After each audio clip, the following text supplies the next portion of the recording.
Hello दोस्तों, नमस्कार। आप सभी का स्वागत है हमारे यूट्यूब चैनल पर BSR एजुकेशन पर। और आज अपन लेके आ रहे हैं शिक्षण अभिरुचियों की क्लास नंबर 2। और आपने यदि इन क्लासों को रेगुलर देखा है तो मैं आपसे वादा करता हूं कि आप 50 में से 50 क्वेश्चन सही करेंगे। आप हर क्वेश्चन को ऐसे लेना, अच्छे से पढ़ना, तो आप 50 में से 50 क्वेश्चन क्या करेंगे, बिल्कुल सही करेंगे। क्योंकि शिक्षण अभिरुचियों के 50 क्वेश्चन आपके BSTC में आते हैं, PTT में आते हैं, तो आप लोगों के लिए बहुत ही फ़ायदेमंद है। तो इस क्लास को अधिक से अधिक दोस्तों के साथ शेयर भी करें ताकि सभी को लाभ मिल सके। तो पहला क्वेश्चन है, कक्षा का मॉनिटर होना चाहिए। तो कक्षा का मॉनिटर आप जानते हैं कि जैसे नेता जो होता है वो सबका अपने संभाग, अपने जो अपना क्षेत्र होता है, विधानसभा होती है, उसका लोकप्रिय नेता होता है। तो यहाँ पर भी देखते हैं कि कक्षा का सबसे लोकप्रिय विद्यार्थी, शिक्षक का प्यारा विद्यार्थी, कक्षा का सबसे शक्तिशाली विद्यार्थी, और डी ऑप्शन है कक्षा का बहिर्मुखी विद्यार्थी। तो यहाँ पर आपका सही आंसर होगा, कक्षा का सबसे लोकप्रिय विद्यार्थी क्या होता है, मॉनिटर होता है। चलते हैं अगले क्वेश्चन पर। और अगला क्वेश्चन आपके पास सेकंड 17 नंबर, शिक्षक छात्रों के नैतिक मूल्यों को विकसित कर सकते हैं क्योंकि देखो, जो शिक्षक होता है वो बच्चों को कुछ भी बना सकता है। तो यहाँ पर इसी के आधार पर एक क्वेश्चन पूछा है कि नैतिक मूल्यों को विकसित कर सकते हैं। तो शिक्षक में विद्यार्थियों के प्रेरित करने की क्षमता होती है। जो शिक्षक होता है उसमें विद्यार्थियों को मोटिवेट करने की क्षमता होती है। बी ऑप्शन है शिक्षक विद्यार्थियों के लिए आदर्श होते हैं। जो शिक्षक होते हैं विद्यार्थियों के लिए क्या होते हैं, आदर्श होते हैं, सम्माननीय होते हैं। और सी ऑप्शन है विद्यार्थियों में शिक्षक के प्रति भय होता है। और डी ऑप्शन है विद्यार्थी शिक्षक के प्रत्येक निर्देश का पालन करते हैं। तो मित्रों, यहाँ पर नैतिक मूल्य की बात कर रहा है तो विद्यार्थी प्रेरित, शिक्षक में विद्यार्थियों को प्रेरित करने की क्या होती है, क्षमता होती है। इसलिए यहाँ आपका सही आंसर होगा मित्रों, ऑप्शन आपका क्या होगा, बिल्कुल सही आंसर होगा। अगला क्वेश्चन है, मान लीजिए आपकी कक्षा में एक प्रतिभाशाली बालक बैठा है। आपकी कक्षा में एक प्रतिभाशाली बालक बैठा है और आपके सभी प्रश्नों के त्वरित उत्तर देता है। आप अपने छात्र के संबंध में क्या करेंगे? बहुत बच्चा इंटेलिजेंट है, जो भी क्वेश्चन पूछते हैं उसका आंसर देता है, तो आप क्या करेंगे? ऑप्शन है आप तुलनात्मक रूप से कठिन प्रश्न पूछेंगे और उसे अधीर होने के लिए समझाएंगे। बी ऑप्शन, आप समझते हैं कि उसे तुरंत सभी उत्तर दे देने चाहिए ताकि आप अपनी जिम्मेदारियों से मुक्त हो सके। सी ऑप्शन है आप उसे कहेंगे कि कक्षा में अधीर होना अनुपयुक्त व्यवहार है। और डी ऑप्शन है आप विद्यार्थियों से अत्यधिक जटिल प्रश्न पूछे गए जिससे वह एहसास हो कि आप सबसे अच्छे शिक्षकों में से एक है। तो यहाँ पर क्या आंसर होगा? तो मित्रों, यहाँ पर सही आंसर होगा आपका ए ऑप्शन, आप तुलनात्मक रूप से कठिन प्रश्न पूछेंगे और उसे अधीर न होने के लिए समझाएंगे कि इतना जल्दीबाजी होना नहीं चाहिए। ठीक है, तो यहाँ पर पहला आंसर क्या होगा आपका, बिल्कुल सही आंसर होगा। अगला क्वेश्चन है, यह माना जाता है कि महिला शिक्षक प्राथमिक स्तर की शिक्षा के लिए अधिक उपयुक्त होती है। जो महिलाएं होती है वो जो प्राथमिक छोटे बच्चे होते हैं उनके लिए अधिक उपयुक्त होती है। तो यहाँ पर पहला ऑप्शन आपके लिए दिया है, वे बच्चों के साथ धैर्यपूर्वक और प्यार से काम करती है। बी ऑप्शन, उनके पास अन्य व्यवसाय के लिए कम अवसर है, वे कम वेतन पर काम करने के लिए सहमत है, स्पेशल के लिए कुछ योग्यताएं की कोई आवश्यकता नहीं है। तो यहाँ पर ए ऑप्शन आपका क्या होगा, बिल्कुल सही होगा, क्योंकि वे बच्चों के साथ धैर्यपूर्वक और प्यार से काम करती है, इसलिए वो प्राथमिक स्तर के लिए बच्चों के लिए अधिक उपयुक्त होती है। 20वां क्वेश्चन है, कक्ष में संचार निर्भर करता है। जो कक्ष होता है, संचार मतलब एक दूसरे की बात को समझना, समझाना, पहुंचाना, क्या होगा, निर्भर करता है। तो यहाँ पर निर्भर कैसे करेगा देखते हैं। शिक्षक की स्पष्ट करने की क्षमता पर, जो शिक्षक की स्पष्ट करने की क्षमता पर निर्भर करता है, विषय की कठिनाई के स्तर पर करता है, और विद्यार्थियों की योग्यताओं पर करता है, और कक्षा अंतःक्रिया पर। देखो, हमेशा सबसे बेस्ट शिक्षण होता है कि विद्यार्थियों के बीच और विद्यार्थी और शिक्षक के बीच जो अंतःक्रिया होती है वही सबसे बेस्ट संचार होता है। तो यहाँ पर आपका बिल्कुल सही आंसर होगा डी ऑप्शन। क्या होगा, डी ऑप्शन आपका बिल्कुल सही आंसर होगा। अगला क्वेश्चन आपके सामने आया है, एक शिक्षक को क्या करना चाहिए? अधिक मात्रा में धन कमाना, छात्रों के शैक्षिक उत्थान के लिए प्रयास, छात्रों के हित के कार्य, छात्रों की देखभाल। तो यहाँ पर सही आंसर होगा छात्रों के शैक्षिक उत्थान के लिए प्रयास करना, क्योंकि छात्रों को कैसे बढ़ाया जाए, कैसे उनको अपने लक्ष्य तक प्राप्त किया जाए, तो ये सभी कार्यों को तो छात्रों के शैक्षिक उत्थान के लिए प्रयास करता है शिक्षक। ठीक है, तो ये सही आंसर होगा आपका बी। अगला क्वेश्चन है आपका 22 नंबर। शिक्षक अपने छात्रों में से मधुर संबंध किस प्रकार स्थापित करता है? तो उन्हें सदैव हंसी मजाक करके, बी ऑप्शन उनसे उचित दूरी बनाकर, सी ऑप्शन उनकी समस्याओं को सुनने के बाद उनका निदान करके, और डी ऑप्शन है छात्रों को अपना परम मित्र बनाकर।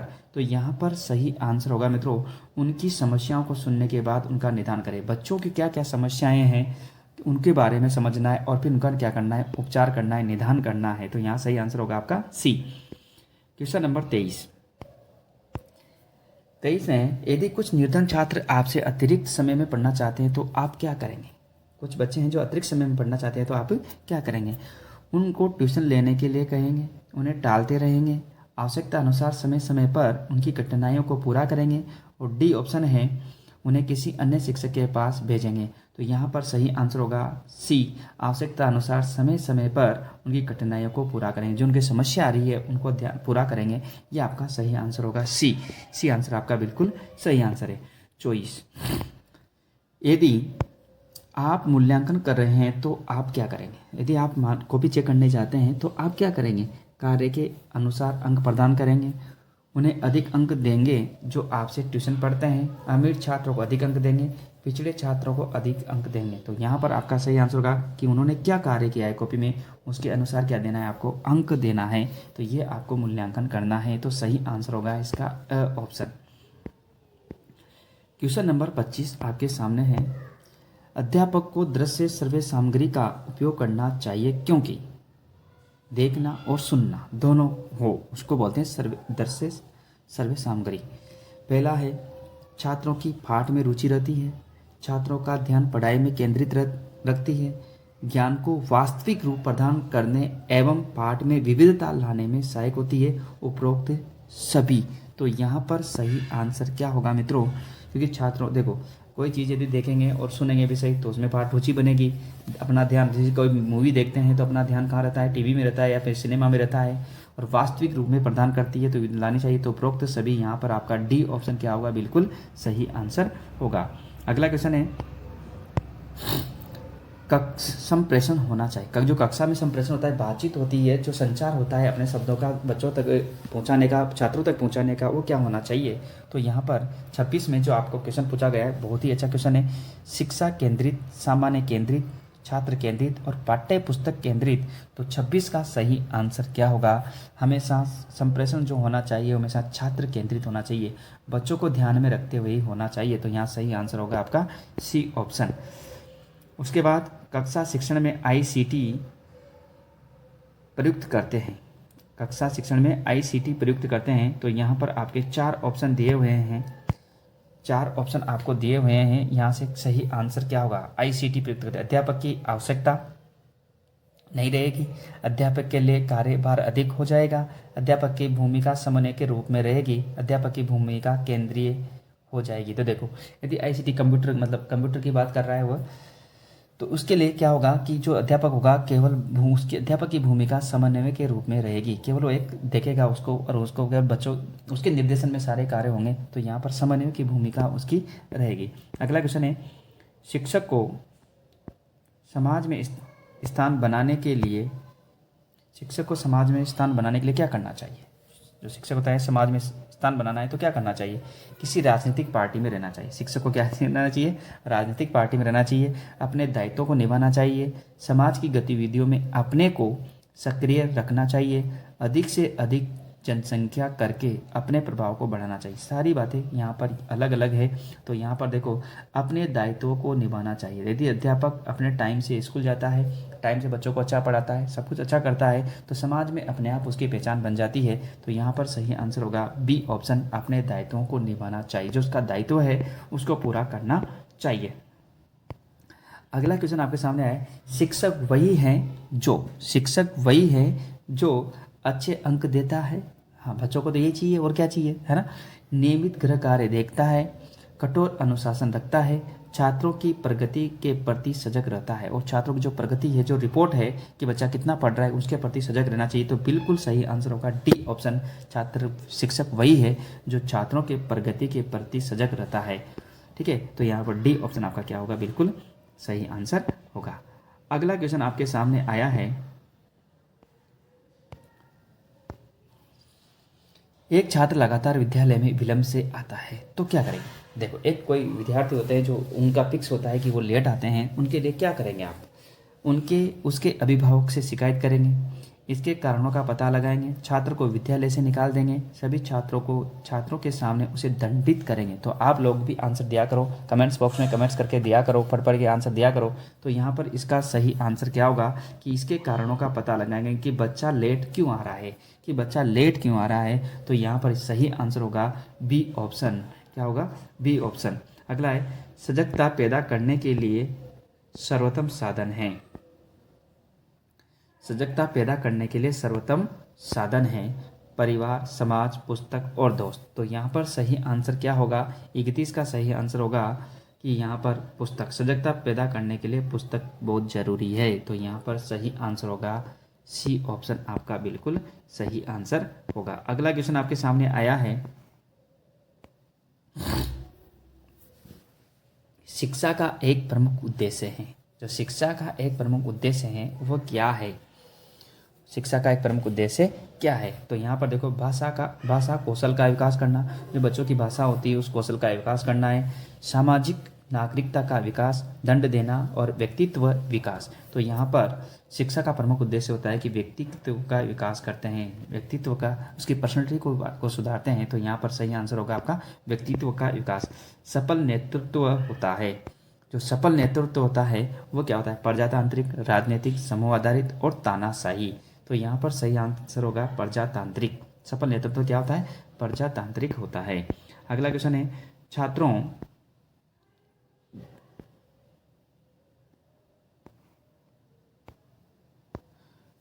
द्वारा छात्रों को दी जाने वाली शिक्षा निम्न में से संबंधित होनी चाहिए। छात्रों द्वारा दी जाने वाली शिक्षा निम्न में से कौन सी होनी चाहिए। शिक्षा व्यवसाय होनी चाहिए, वैज्ञानिक होनी चाहिए, संस्कृति और आध्यात्मिक से संबंधित होनी चाहिए और उपयुक्त सभी होनी चाहिए। तो यहाँ पर सही आंसर होगा डी ऑप्शन, क्योंकि बच्चों के लिए शिक्षा व्यवसाय की भी होनी चाहिए, वैज्ञानिक भी होनी चाहिए और अपनी संस्कृति और आध्यात्मिकता से संबंधित भी जुड़ी हुई होनी चाहिए। तो यहाँ पर डी ऑप्शन आपका क्या होगा, बिल्कुल सही आंसर होगा। छात्रों का सर्वांगीण विकास किया जा सकता है, कि छात्रों का संपूर्ण विकास किस प्रकार से किया जा सकता है। तो यहाँ पर इसके लिए सही आंसर होगा अच्छी शिक्षण सुविधा देकर, सामाजिक दायित्व का बोध करवाकर, छात्रों में स्वयं के हित का ज्ञान देकर और उनको धन देकर। तो यहाँ सही आंसर होगा अच्छी शिक्षण सुविधा देकर। यदि बच्चों को अच्छी शिक्षण सुविधा देंगे तो उनका सर्वांगीण विकास स्वतः ही हो जाएगा। अगला क्वेश्चन है, छात्रों में चोरी की आदत छुड़ाने के लिए अध्यापक को क्या करना चाहिए। जो कुछ छात्र होते हैं जो चोरी करते हैं, तो उनकी आदत छुड़ाने के लिए आप क्या करेंगे। तो यहाँ पर देखो, दुष्परिणाम बताने चाहिए, उदाहरण देकर समझाना चाहिए, सजा देनी चाहिए और इनमें से कोई नहीं। तो यहाँ पर उसके जो चोरी करते हैं तो उसके बाद में आपको क्या क्या दुष्परिणाम भोगने पड़ेंगे उसके बारे में समझाना चाहिए। तो बच्चे अपने आप उनकी आदतों को छोड़ देंगे, जो चोरी की जो उनके अंदर आदत है उसको छोड़ देंगे कि इसके भविष्य में आपके दुष्परिणाम क्या क्या होते हैं। तो चोरी नहीं करनी चाहिए। तो यहाँ पर सही आंसर होगा अगला क्वेश्चन है, कक्षा में पढ़ाते समय शिक्षक को चाहिए कि छात्रों के सक्रिय सहयोग का प्रयास करे, छात्रों को निष्क्रिय श्रोताओं के रूप में रखे, छात्रों पर कोई ध्यान न दे, छात्रों की कठिनाई को दूर करे। यहाँ पर छात्रों के सक्रिय सहयोग का प्रदान करे, क्योंकि छात्रों को यहाँ पर सक्रिय रहेंगे तो यहाँ पर शिक्षकों को पढ़ाने पर ध्यान देना चाहिए। चीज़ को अपन क्लास में पढ़ाते हैं, बच्चे मान लो शोर कर रहे हैं, अपन इधर पढ़ाते रह रहे हैं, तो ऐसा थोड़ी काम चलेगा। तो यहाँ पर अपन पढ़ाएं तो बच्चे सक्रिय रहने चाहिए, सुनने चाहिए उस बात को। ठीक है, तो यहाँ पर सही आंसर होगा ऑप्शन। अच्छा अध्यापन किसका परिणाम है। जो अच्छा अध्यापन है वो किसका परिणाम है। तो यहाँ पर देखेंगे इसका आंसर क्या होगा। अच्छा अध्यापन किसका परिणाम है। अध्यापन ट्रेनिंग, अनुभव, विषय वस्तु आधारित एवं अच्छा और बच्चों से मित्रतापूर्वक व्यवहार। तो यहाँ पर सही आंसर होगा विषय वस्तु पर अधिकार और अच्छा संप्रेषण। देखो इस यदि शिक्षक का विषय वस्तु पर अच्छे से पकड़ होगी, अच्छे से आता होगा, उनको नॉलेज होगी इस चीज़ की, तो बच्चों से अच्छा संप्रेषण होगा, अच्छा जुड़ाव कर पाएंगे और बच्चों के समझ में ज़्यादा आएगा। तो यहाँ पर सही आंसर होगा सी ऑप्शन। अगला क्वेश्चन आपके सामने आया है, आपके छात्र विद्यालय से भाग जाते हैं, वह जाकर सिनेमा देखते हैं। आपको जब उनकी इस गतिविधि का पता चलता है तो एक परिपक्व व्यक्ति होने के नाते आप क्या करेंगे। कुछ छात्र होते हैं जो स्कूल से बंक मारकर कहाँ जाते हैं, सिनेमा देखने जाते हैं। तो आपका दायित्व है कि आप क्या करेंगे। तो यहाँ पर इसके लिए इस ओर ध्यान नहीं देंगे। कुछ टीचर्स होते हैं, कुछ अध्यापक होते हैं जो इसकी ओर ध्यान नहीं देते हैं। छात्रों को बुलाकर समझाएंगे। छात्रों को दूसरे दिन विद्यालय में दंड देंगे। छात्रों को अभिभावक को इसकी सूचना देंगे। तो यहाँ पर सही आंसर होगा बी, छात्रों को बुलाकर समझाएंगे कि आपको ऐसा नहीं करना है, ऐसा करने से आपके साथ क्या क्या हो सकता है। तो यहाँ सही आंसर होगा आपका बी आंसर, बिल्कुल सही आंसर होगा। अगला है, एक शिक्षक के नाते सामाजिक कुरीतियों को कैसे दूर कर सकते हैं। एक शिक्षक होने के नाते अब आप सामाजिक जो कुरीतियाँ होती है उनको कैसे दूर कर सकते हैं। तो यहाँ पर इसके लिए सही आंसर क्या होगा,